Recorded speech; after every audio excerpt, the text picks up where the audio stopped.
భార్యాభర్తల ఇద్దరి మధ్య వయసు తేడా 8 నుంచి 10 ఏళ్ళు ఉండొచ్చు. ఓకే. 2 ఏళ్ళు, 1 ఏడు, 6 నెలలు, 6 నెలలు పెద్ద, 6 నెలలు చిన్న ఇలా అలా ఉండాలని ఏం లేదు. ఒకటి. రెండవది ఏంటంటే అలా చేసుకున్నందువల్ల తప్పేమీ లేదు. ఏది ఏజ్ గ్యాప్ ఎక్కువ ఉండడం వల్ల. ఏజ్ గ్యాప్ ఎక్కువ ఉంటే లాంగ్ రన్‌లో చాలా ఉపయోగాలు ఉంటాయి.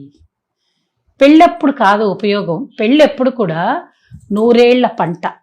హ్మ్. మీరు అది మాత్రం బాగా గుర్తుపెట్టుకోవాలి అందరూ. పెళ్ళంటే ఈ రోజు కాదుగా. అవునవును. పెళ్ళి ఇవాళప్పుడు మీరు 10 ఏళ్ళ, 5 ఏళ్ళ అనే గ్యాప్ చూస్తున్నారు.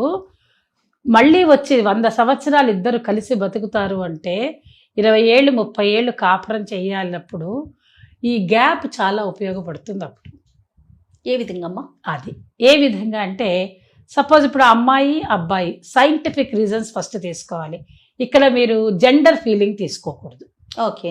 ఫీమేల్, మేల్ అనే జెండర్ ఫీలింగ్ తోటి మళ్ళా దాన్ని ఇంకో రకమైనటువంటి నెగిటివ్ సెన్స్లోకి పోకుండా హ్మ్.